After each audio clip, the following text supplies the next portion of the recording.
Hi, my name is Regina. I did my IRI with Russell. He's a 7-year-old boy in the 2nd grade.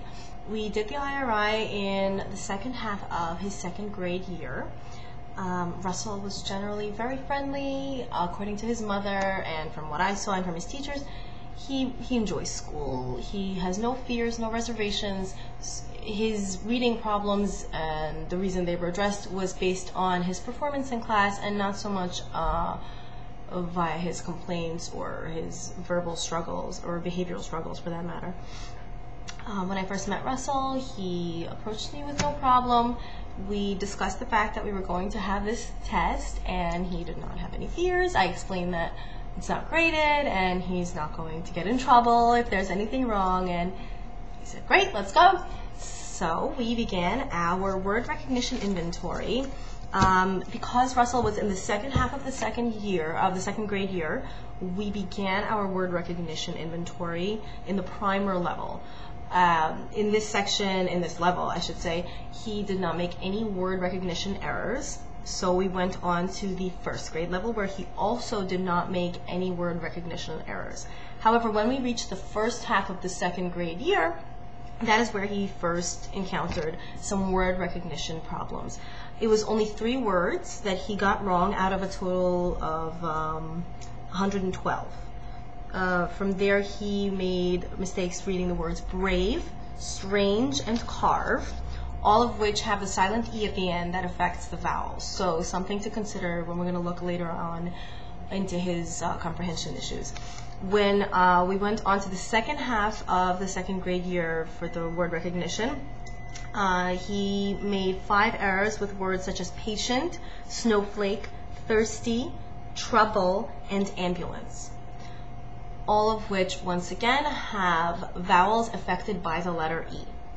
After the word recognition inventory was completed, we had gone on to the reading comprehension section of this IRI. And because the 1st grade level was the highest at which he had no word recognition errors, that was the one we started in, so that we can actually understand what his comprehension abilities are rather than the way words affect his comprehension. Word recognition, I'm sorry.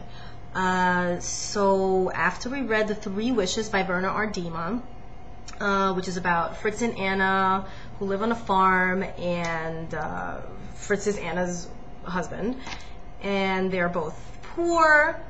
And after this was read, Russell was asked a few of the comprehension questions. He was able to answer the literal questions without any problem. However, when we encountered inference questions such as why were Fritz and Anna poor, and the answer is things didn't grow well on the farm, Russell was not able to understand that. We tried to answer the question, why didn't things grow well on the farm? The answer should have been it was too dry. Russell did not understand. As for word meaning, Russell actually did not understand what the word poor meant, which explains why he didn't understand all the other things, because he would have to understand that somebody that's poor does not have money, or they don't have enough food to eat, and then he would say, oh, okay, so then on the farm you grow food. So here we can see that the reason he did not understand or comprehend this section and wasn't able to imply a lot of things was because, infer a lot of things, was because he didn't understand the root of the story, which was what it means to be poor. So, although there were some errors, he scored around 40 points for overall comprehension errors, which is borderline between instructional and frustrational points. But considering his overall happy demeanor, and he seemed very excited, he said, can we go on and do some more? I said, sure, Russell. And we actually went on to the next part of this, which was allowing him to read it to himself. And after Russell had read this to himself, unfortunately, there weren't many changes. I would say none. So we just kind of went, I wrote down that there was no changes, and we went on to the 2nd level for oral reading. So the first half of the second level. Here, Russell definitely had many more errors. He had mistakes both in word meaning, in literal questions, inference questions. We read Not So Wise as You Suppose by Michael Patrick Hearn. And here I kept a running record while he was reading. And so, for example, the sentence that says, "It is a problem, the farmer sighed." He did not read problem for some reason, he read problem. So here I would assume that Russell was thinking that, well, since there's an E, maybe it affects the vowel somehow. So once again, E is causing us a problem. Then words like always, he did not notice the L, and hence he read it as away. The word talking, he actually said tacking. And there's no E, but we're dealing with silent letters that obviously he either did not know how to deal with.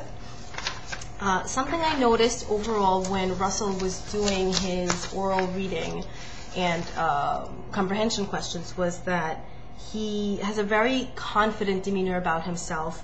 And here I wrote that most of the time Russell acts confident and does not question his abilities. So he actually did not cue at all. He did not ask for cues. He didn't ask for help.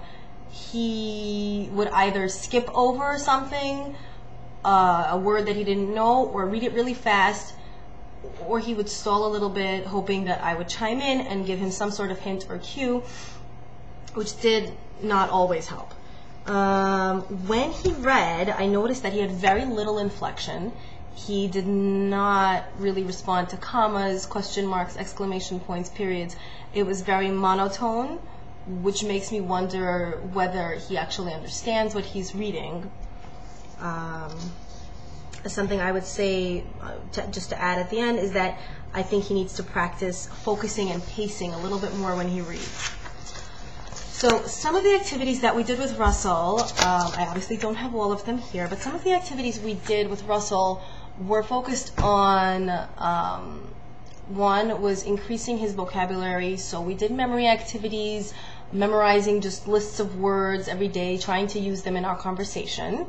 And the other thing was teaching him about consonant blends and vowel blends, specifically with silent letters, double consonants that make specific sounds, double vowels that make specific sounds. And we started out with pretty simple activities. I used the Elkonig squares and the Elkonin squares, sorry. And I don't know if you could see them here, but here, like in each square, so for example, for duck, he had to know that CK makes the K sound, and that was supposed to be one sound. So these are fairly simple vowel sounds, but they allowed him to understand what the consonant combinations would create. So when he would see SH, he should know that it's sh, whether it's at the end of a word or at the beginning of a word. So then we went on to slightly more difficult ones where, for example, words like town.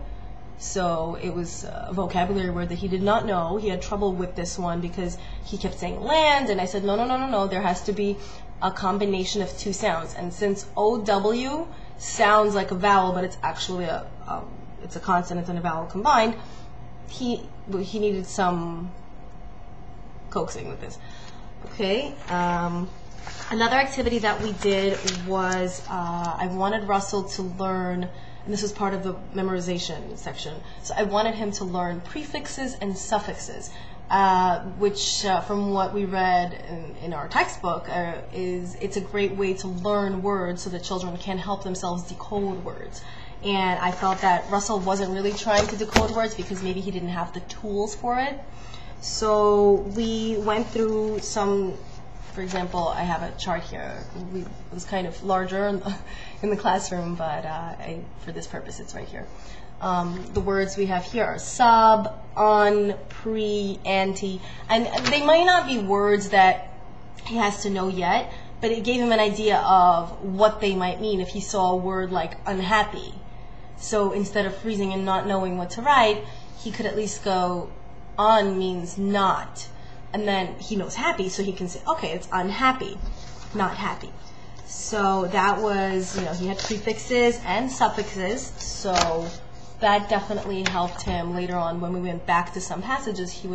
I started to notice he was at least trying to break apart words. He wasn't always able to figure them out, but he was starting to notice that these words were made up of things that he was familiar with, which definitely helped his comprehension, because it turns out that his word recognition is essentially the root of his comprehension problems. Most of the time, he knew what words meant, aside from words like poor when he didn't know. But overall, most of his errors were based on the fact that he read words incorrectly. Okay, so I just wanted to show you, here's a list of words. We obviously did not do all of the words in one day. We're still doing quite a few of them.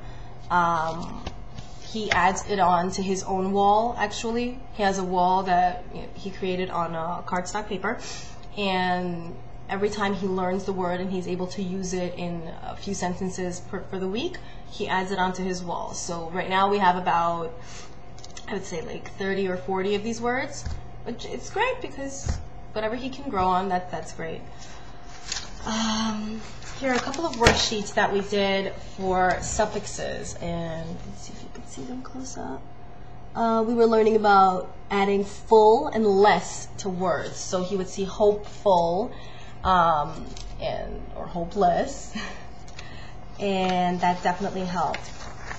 One of the activities that were wonderful for learning the effect that E had on words was we did this sort of activity here where, once again, it's similar to the Elkonian boxes, but here, I don't know if you could see it, but it's circles. So he had to also find, for example, if KE, if you add it to the A, it's going to make ache. So obviously the picture was a hint. He knows that it's a cake. So he had to find the C, the A, and then the KE, and then you connect it, and then he wrote the word. Did this for the rest of them.